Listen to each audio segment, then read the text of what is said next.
In my last video I mentioned I'd ordered a new VForce4 reed valve. It arrived yesterday, so I thought I'd make a short video regarding how to install it. This is a reed valve. I've inspected it, looks really good. Very nicely made. The reeds seal very well, which was one of my main concerns. And it comes with a new gasket that goes between the reed valve and the engine case. There's no gasket required between the reed valve and the carburetor. You just need a few simple tools to do the install. I'm going to take the seat and the fuel tank off, so a couple of sockets, some pliers to release the fuel tank hose, a T45. This is to loosen and take out the subframe bolts, because you need to lift that up to remove the carburetor. And I've got a camlock strap to hold the subframe up while I'm taking the carburetor out. So let's get on with the install. The first thing you want to do before you start anything is clean the bike. You don't want dirt dropping down into the carburetor or engine cases.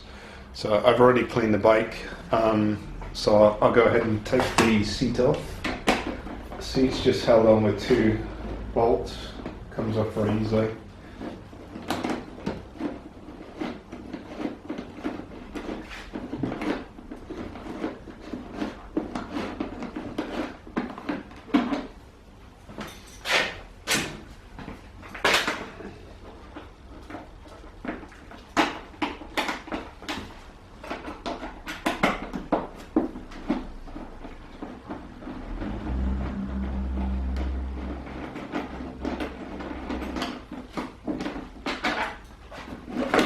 Lift it off.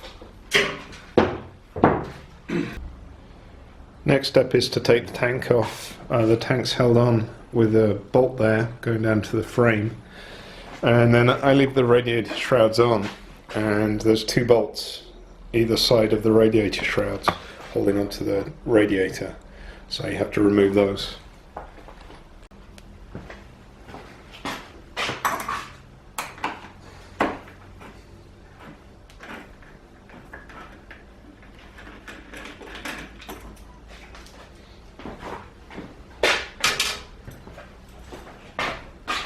And you need to pull the fuel tank breather hose off as well.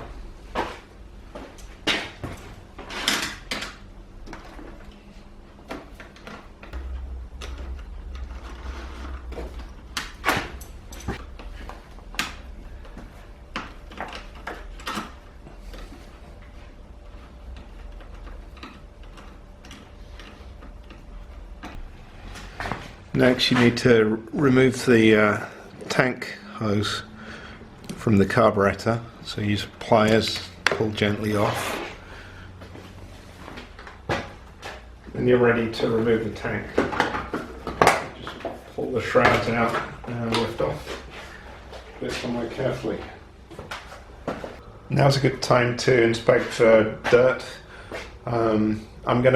I've got some compressed air, so I'm going to clean it off using compressed air. Before I do that, I'm going to put a cap on the carburetor fuel inlet so dirt doesn't go in there.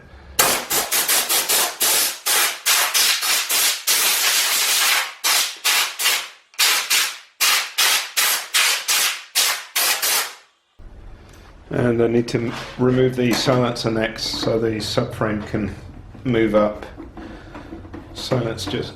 Silencer's just held on with 2 bolts.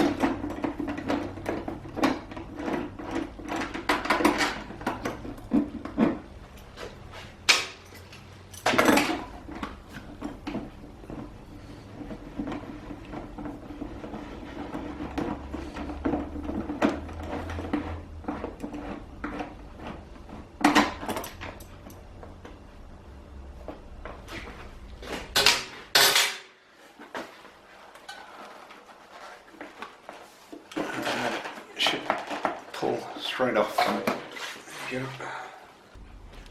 Next you need to loosen the upper subframe bolts and take out the lower ones. So top one, just loosen it off a little bit,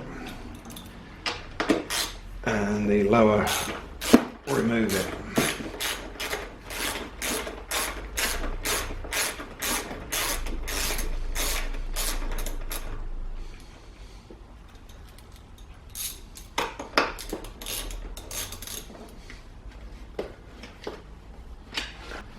And then you basically do the same on this side. To get to the top subframe bolt, it's easier to take the airbox cover off. So this just pulls off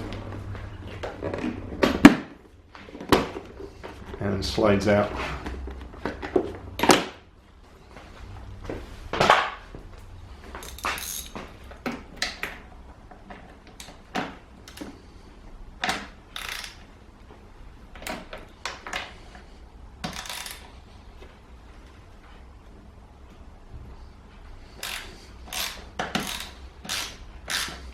Loosen the upper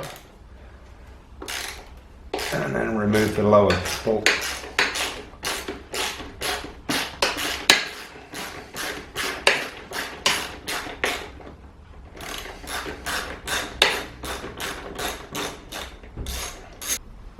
Next you want to loosen the hose clamps on the carburetor boot. I use a socket for this rather than a screwdriver because I find it slips off quite easily.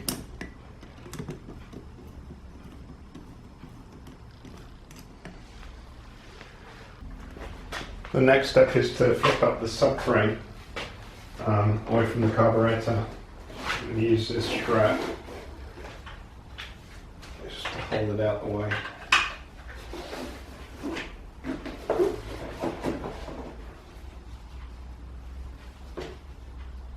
You don't have to get the subframe all the way up, but it's handy getting it partially out the way while you're working.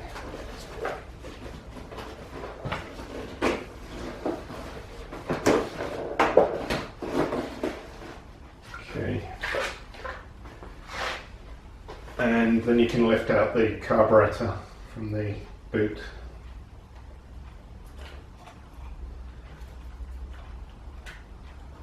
And put it to one side.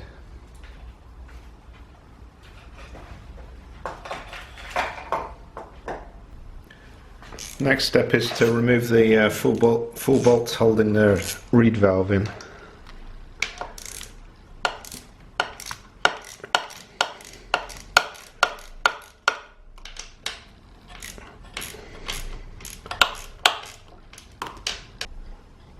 Then once you've removed the full bolts, the reed valve will lift out with the boot.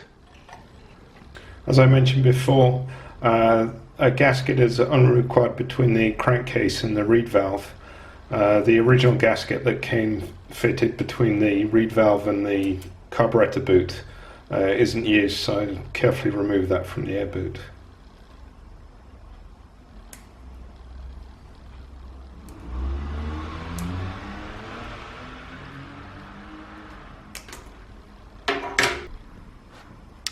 Before installing the new reed valve, it's a good idea to check inside the crankcase to make sure no dirt has dropped down inside. If there is some, clean it out. And then install the VForce reed valve with the supplied gasket.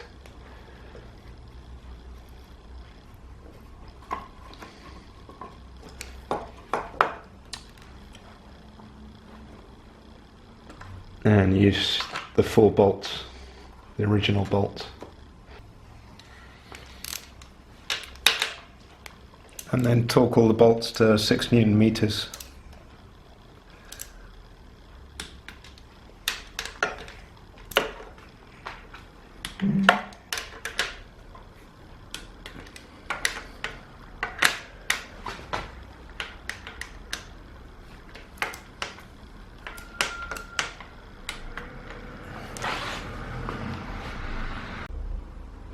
After this, it's just a question of putting the carburetor back, lowering the subframe, and tightening the subframe bolts. You do need to use some thread lock on the subframe bolts and torque them to 35 Newton meters.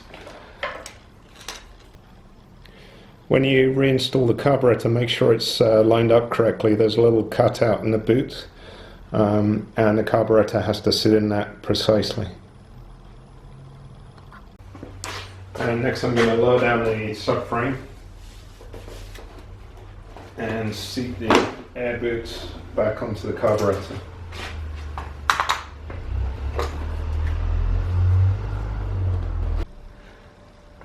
Then once the carburetor is in both the boots, you need to tighten up the hose clips again.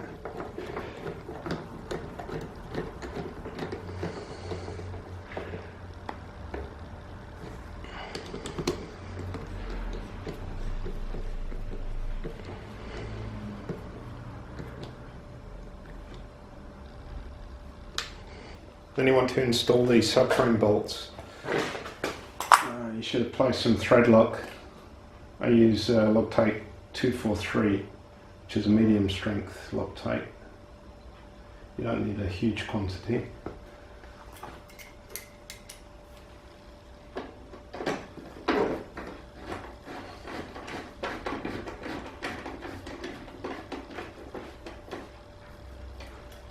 And torque the subframe bolts to 35 Newton meters.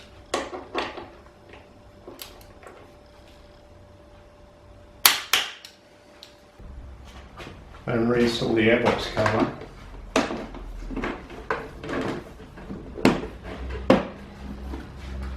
And the tank.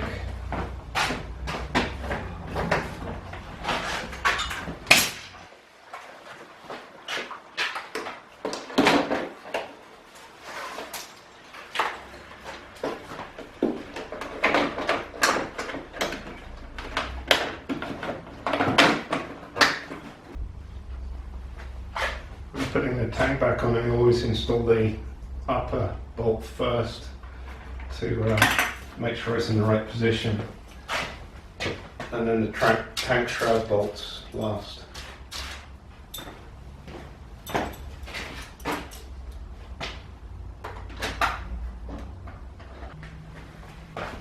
Then you just need to put the silencer and the seat back on.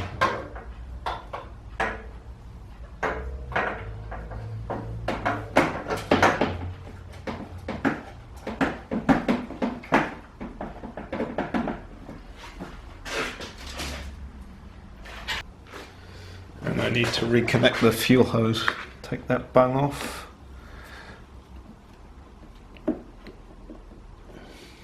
Push the hose on. And then with some pliers, locate the hose clamp.